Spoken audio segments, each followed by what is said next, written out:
Welcome to Leaders of the West, a podcast for innovators and changemakers. I'm your host, Jessie Jarvis, the founder of the West, and I'm sitting down with agriculturalists, entrepreneurs, executives, and everyone in between with the goal of digging into the strategies, mindsets, and lessons that have been crucial to the success of ag and Western. Whether you're carrying on the next generation of your family's operation, starting something from scratch, or determined to climb up the leadership ladder, we're going to inspire you to continue to dream big, growing not just you, but the future of agriculture and Western as a whole. Let's go.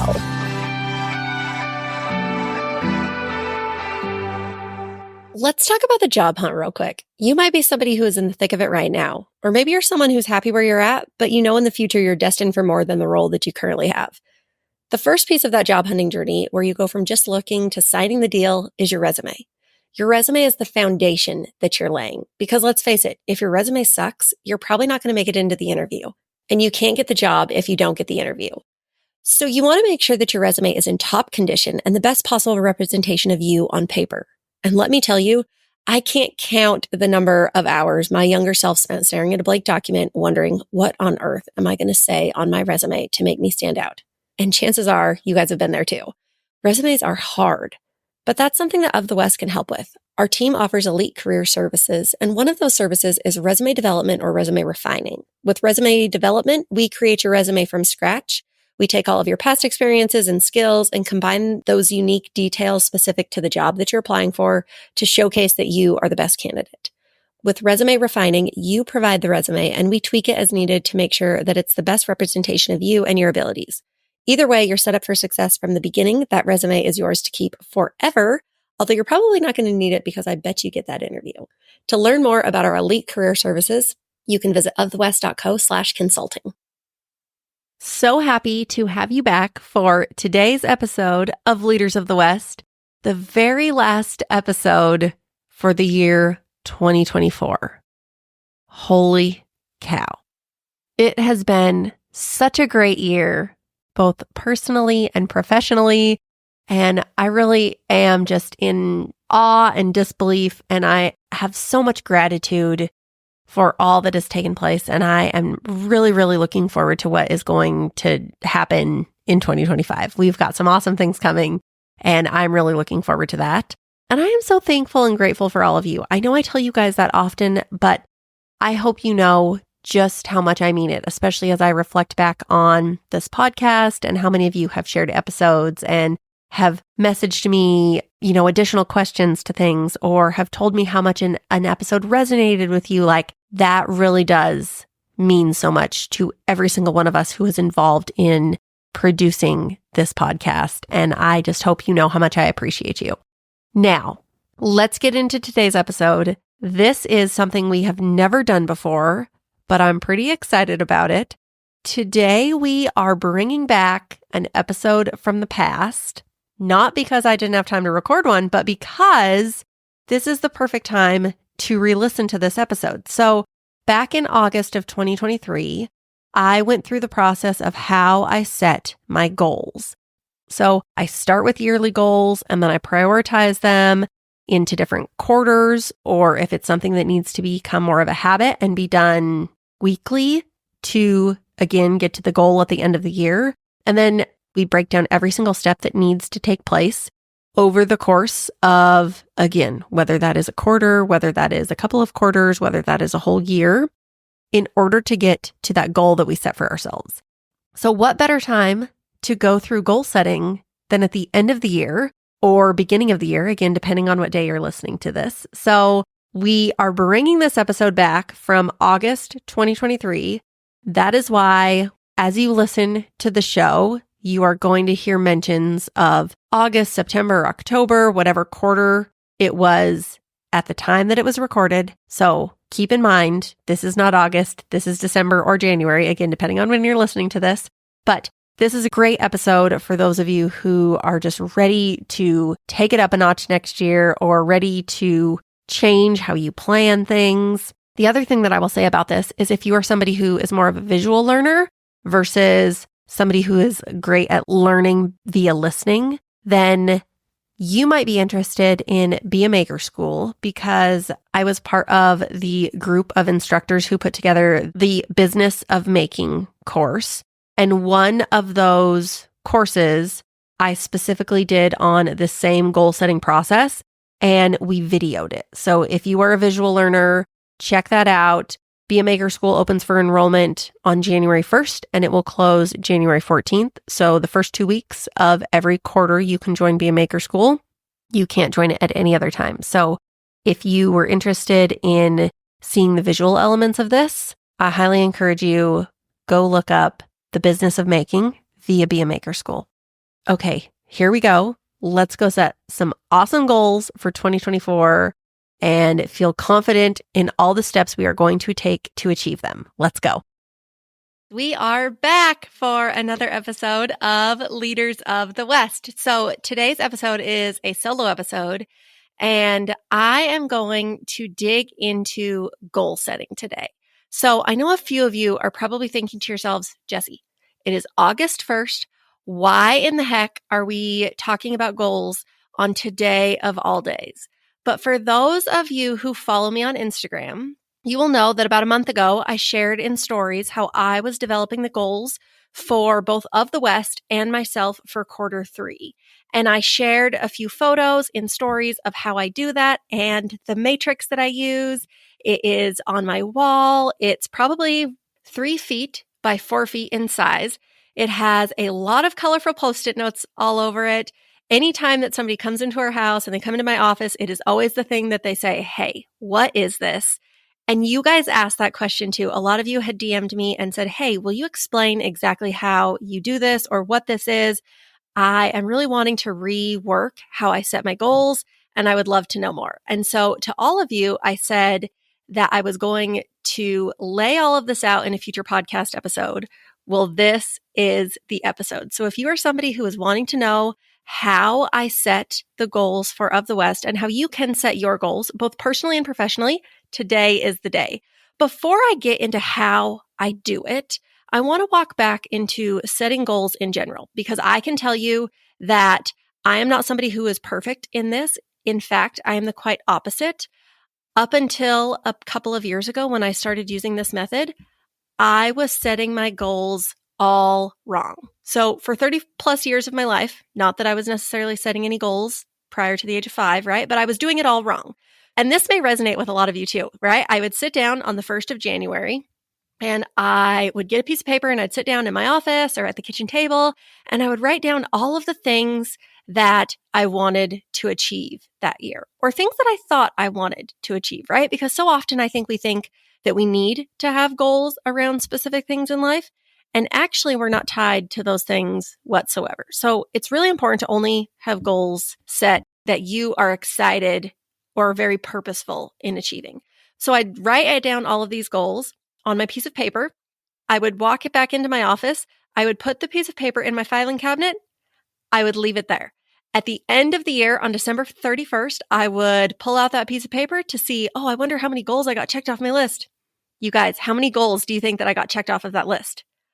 A very small percentage of them, because number one, I wasn't putting them in a place where I could see them every single day. And I was not developing a plan around how to attack them, right? To incorporate those things in my everyday life so that I could have a roadmap or a blueprint to get to the goals. This is the roadmap that I am going to walk you guys through today. So this is the thing that's going to help you not just take those ideas from paper, but we are going to implement them into your life so that you are able to attack those goals and reach your big dreams. So I am going to walk back to the beginning of the year because I think that this is going to help put it into perspective as to how I plan our goals. But before we get to that, I want to talk about why it's important today, right? Why are we talking about this on August 1st? Well, there's still 8 weeks left in quarter 3. And if there are goals that you want to achieve by September 30th, today is a great day to start. You have 8 weeks that you can put a plan in place, you can attack them. And when you achieve that goal on or before September 30th, you're going to feel really good about yourself. And then when we get to October 1st, You're going to have 12 weeks left in the quarter, left in the year of 2023, and you're going to have some new goals. And maybe some of them are the same goals that you need to continue to get you to where you want to be. But you're going to have goals and you're going to use this same plan, this same framework to build out those goals. And at the end of the year, you're going to look back and say, holy cow, I have achieved a lot since the 1st of August. And that confidence and that momentum is really going to set you up for success in the next year, because you're going to sit down on January 1st and you're going to plan out your annual goals for yourself, your company, your family, whatever it is. And you're going to think, these don't seem as overwhelming. These don't seem as daunting because I started this back in August. I have accomplished a lot since then. This is only going to fuel your fire, right? It's going to keep you hungry for those. So that is why, even though today might feel like a random Tuesday, we are going to rock and roll on our goals, because we're setting ourselves up for success tomorrow, the day after tomorrow, for next week, next month, next year. You get the picture. Okay, so back to January 1st. This is how I laid out our goals for this year. So I write down all of the things that I want to achieve personally, and I write down all of the things that I want of the West to achieve as well. So we break down those goals, we get them all in a list, and then we say, okay, what goals are most important? Most important could be two things. One, it is going to bring in revenue, or it's going to be a milestone for our company, or it has a deadline attached to it, right? So there may be things that need to get done in the first quarter. There may be things that could get pushed off to a quarter when our goals seem a little bit less than, or maybe there is filler, if you will. So we go through, we prioritize all of our goals so that we know which goals we're going to attack in which quarter. Okay, well, that's not enough.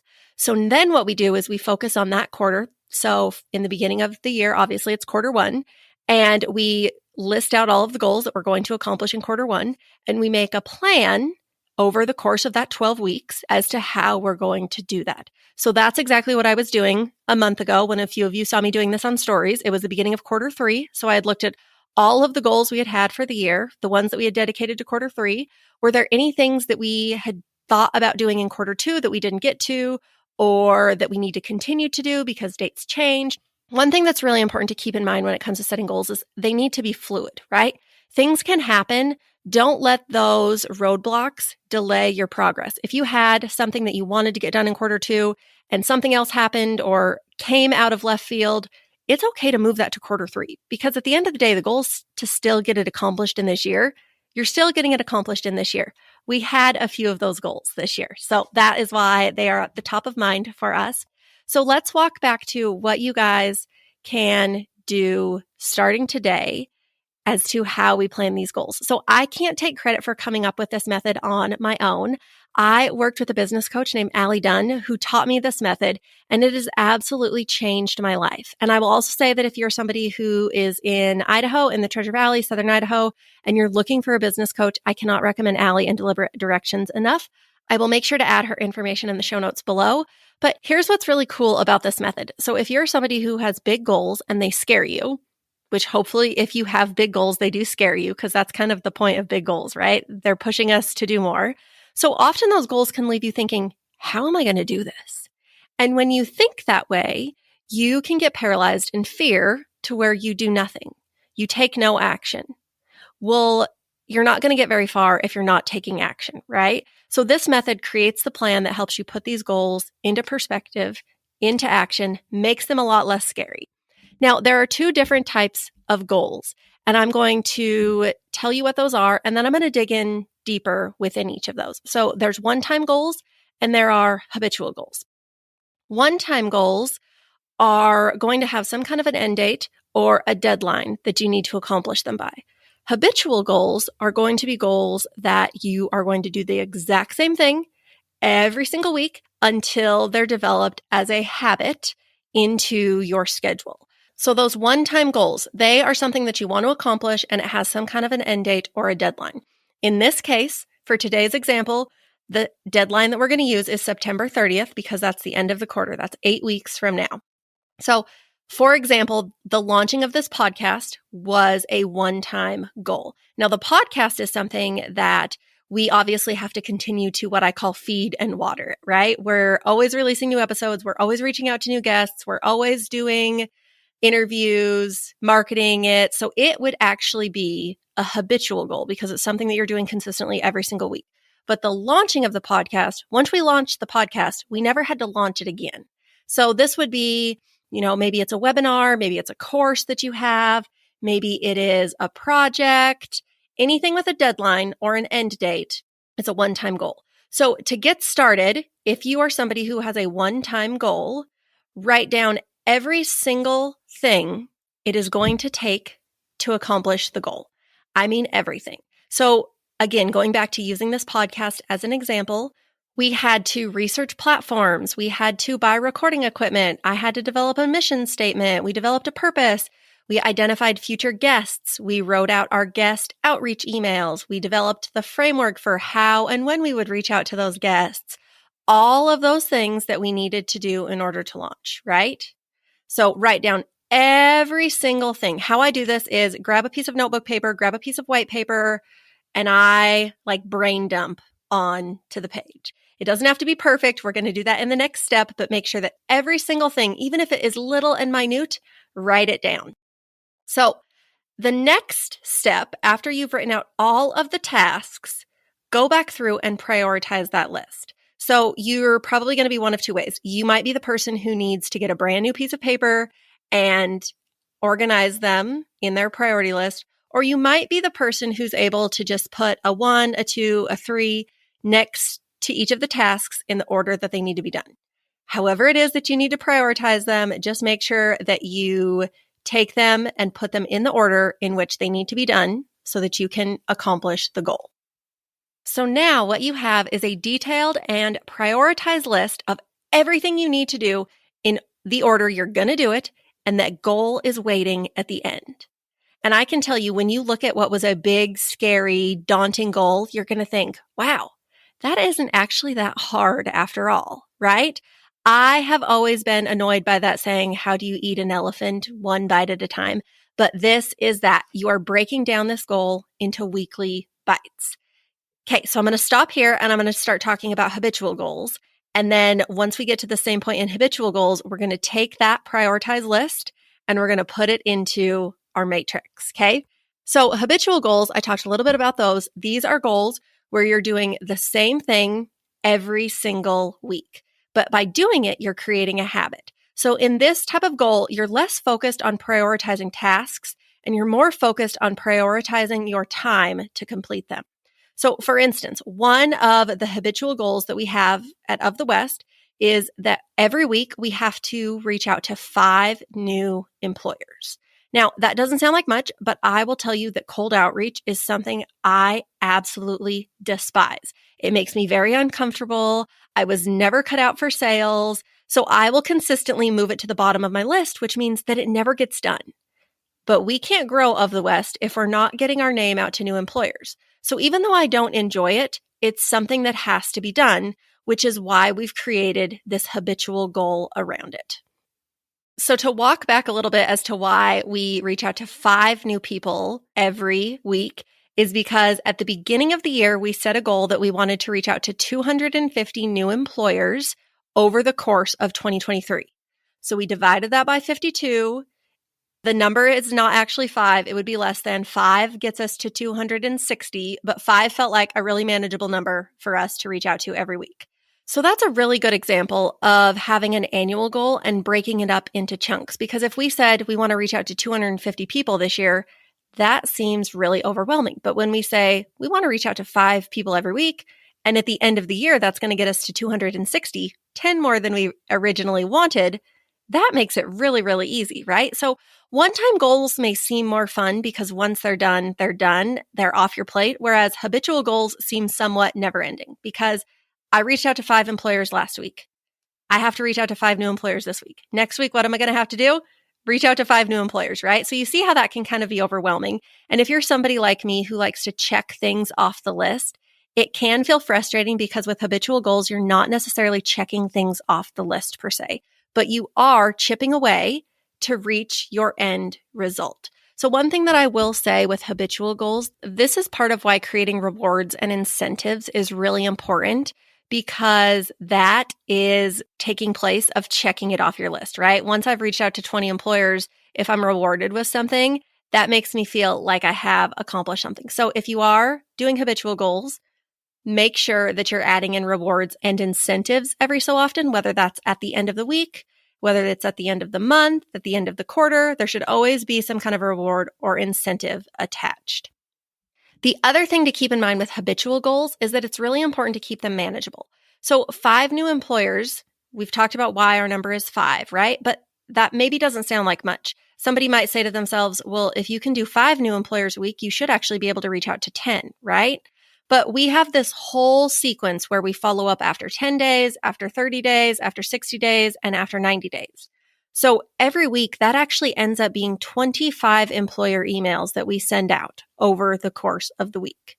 So see how 5 made it to 25, right? Because of the way and the format in which we reach out. So had I set that at 10, that would have been closer to 50 people a week. So make sure that when you set habitual goals, that you're also going to set them to where they're manageable. You're not going to get overwhelmed. And you also have to keep in mind that you have other goals that you're going to set. Chances are you're not going to focus on one goal over the next 8 weeks, right? You're going to focus on a few of them. So keep in mind that when you set that number, that you're factoring in the tasks you're going to have to be doing in order to reach all of your goals, not just this one. So to give you some ideas of other habitual goals that you could set, I have one for quarter 3 called wellness. And every day I have the goal where I get 45 minutes of exercise, whether that is going on a walk, whether it is a workout. And then I also have the goal to read one book every month. So the important thing for me in reading is it gets me away from my phone, it gets me away from my computer, and it also increases my mental sharpness. So these are things that I always want to be working on. I make it a habitual goal though, because at the end of every month, I check in with myself and I say, hey, did I read that book that I was supposed to this month? And at the end of every week, I check in with myself and I say, hey, did I get 7 days worth of 45 minutes of exercise every day? If I didn't, I know that I need to work on that next week. And if I did, then go me. Okay, so let's talk about the map. Now that we've identified our habitual goals and our one-time goals, we have everything we think we need to achieve them, right? So let's put it into the visual component. So the visual aspect is what is really important in this goal setting method, right? Because that is the thing that helps keep us on track. When we see things, we believe them. It increases our awareness to our goals and it helps keep us on our path. When you're driving, we all want to take a road that we can see. We don't want to take a road that doesn't look like it's there, right? Well, this is the road that is going to take you to your goals. Also, if you're somebody who's big on visuals, I will also make sure to take some stories today over on Instagram, visuals of my map, and then I will also save those in a story highlight called goals. That way, if you're not listening to this on Tuesday, you didn't miss the information, you'll be able to access it. And then you can continue to use that if you need to refresh your memory when you go back and start planning those goals in October, right? If you want to come back and get a new visual, you're more than welcome to. So for this, you're going to need a roll of butcher paper and a few different colors of small Post-it notes. And a yardstick is really helpful if you're anything like me and you cannot deal with lines that are not straight. So I'll link everything that I have bought to create this in the description. And I'll also make sure to add that in those stories over in that goals highlight for you guys. If you are somebody who has a big whiteboard that you want to use, that would be really easy to do too. I'm just going to share how I make my map so that you guys have a reference point of some kind. So columns are top to bottom. Rows are left to right. In case you're somebody who needed that refresher, we're going to talk about columns and rows, and I want to make sure you guys get it right, okay? So my map has 11 rows and 13 columns. You can have as many rows as you like because each goal that you've developed is going to be dedicated to a row, but having 13 columns is a must because there are 12 weeks in the quarter and the name of your goal. So the name of your goal is going to go on the left, and then you're going to have every single week following that goal for 12 weeks. So like I said, you guys, I know that your goal is going to be over the next 8 weeks, but we're going to make this matrix to where it's 12 weeks. That way you can continue to reuse it throughout the quarters of the year. So each goal is given its own dedicated row. So the leftmost column, that is going to have a Post-it note on it with the name of the goal. And from there, you're going to take that very first goal that you want to attack in the next 8 weeks, and you're going to get that piece of paper that had your priority list. And from that list, you're going to transfer those tasks onto Post-its. Now, some weeks might have one big task, so that's going to be the only task that's written on that Post-it. And another week may have 3 or 4 little things that you need to get done in order to stay on track. So just make sure that when you do that, you're taking into consideration all of the goals on your list and all of the tasks that you're going to be doing that week. So just to recap, what you do is you're taking those prioritized tasks and you're laying them out within your week, every single week until the end of the quarter. And just like that, you're going to have everything laid out in a task-oriented, prioritized weekly layout, so you know exactly what you need to do every single week to get you to not only one of those goals, but every single goal that you just set. If you're somebody who had habitual goals, so for instance, those 5 employers that I reach out to, I don't actually write anything on those Post-its. So I put 12 Post-its out throughout the quarter, and then at the end of every week on Sundays, I go in and I write the 5 employers that I reached out to. So there are going to be some goals where you have things written on every single Post-it, and there are also going to be some goals where all you have is the Post-it, and you are going to write them down as you do them. So on Sundays, I do 2 things. I look at my list and I see what I got accomplished in the last week, and I have little star stickers that I put on the Post-its that I've completed. Yes, I give myself gold stars like a 5-year-old, but I prefer that method compared to crossing it off because I want to be able to look back and see the task that I completed, whereas when I cross it off, then I can't go back and see it because it's got the line through it, right? So the stars work good for me. Whatever helps you indicate that you have accomplished the goal, use that. If you have those habitual goals, like I said, this is when I also go in and I write down the 5 employers that I reached out to. I put a gold star on the Post-it to signify that I accomplished it. And I also have a couple of columns dedicated to other methods of checking in. So I have one dedicated to leads and conversions, where I write down how many new companies joined the site and how many of those companies we had contacted in the past. Having a pulse on those numbers, even though they're not necessarily a goal that I have for that month, but it coincides with a number of our other goals, such as the number of jobs we want to see on the site every week, the number of employers that we've reached out to, which I've already talked with you guys about, right? New employers, returning employers. Constantly checking in with those goals also tells me if our efforts are working, right? So if we need to revisit the actions and steps that we're taking in order to achieve them, or maybe I go back and I notice that over the last 3 weeks, certain areas of our company have just blossomed. So whatever we're doing when it comes to marketing, we're doing correctly. We need to continue on with that momentum. And if I see the opposite, then that tells us that we really need to revisit the actions that we're taking and change it up. That's one of the reasons that I love this matrix when it comes to laying out my goals, is because not only is it taking me to my goal, but it's also giving me a reference point where I can really look at the data in the past and say, is this working like I thought it was? Is it not? Do we need to change things? Do we need to fix things? And that really centers us and continues to push us further.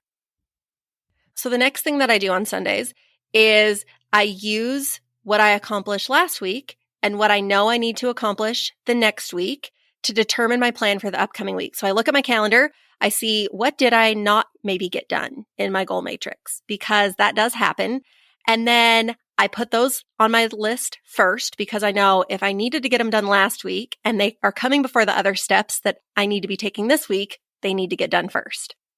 From there, I prioritize my goals and those tasks. And not only does it help develop my list, but it also helps me develop my team's list for the week. The other thing that I will add in here is make sure that you're keeping it manageable. Don't add in so much in the week that there's no way that you can get it all done, especially if you're not taking into consideration all of the little things that come up that you don't necessarily anticipate. If you're doing outreach, there may be some customer service that you didn't anticipate that's going to take up a couple of hours of your time. Your husband might call and say, hey, I left my lunch at home. Can you drive 30 miles and bring it to me? Because that happened to me last week, right? There's a lot of those little things that we don't necessarily anticipate. So don't fill your week so full that you cannot get it all done. But Hopefully this was helpful for some of you guys who are looking for a reimagined way of chasing your dreams, making big impacts, improving in yourself, attacking those goals. If you guys have any questions whatsoever, feel free to reach out to me over on Instagram. You can send me an email. You can send an email to our team, whatever method you get it, unless it's a carrier pigeon. We promise that we will get back to you guys. Thank you so much for listening. I really hope this was helpful for you. If it was helpful for you, please share it with somebody else. I want to see this in your stories. I want to see you guys taking action on your goals. I want to see you guys laying out your butcher paper and your Post-it notes. I'm really excited for you, especially because I know how this has impacted me in such a positive way. It has impacted our company in such a positive way, and I know it can do the same for you. So thank you for listening. Thank you for sharing. We will see you back here next week.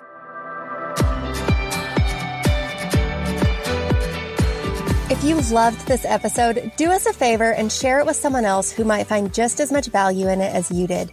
We're on a mission to continue to grow and strengthen the future of agriculture and Western industries, and you spreading the word helps us make more of a positive impact. It also makes a big difference when you take a minute to go rate and review the show. We can't thank you enough for listening, for sharing, and for loving Ag and Western as much as we do. We'll see you back here for our next episode.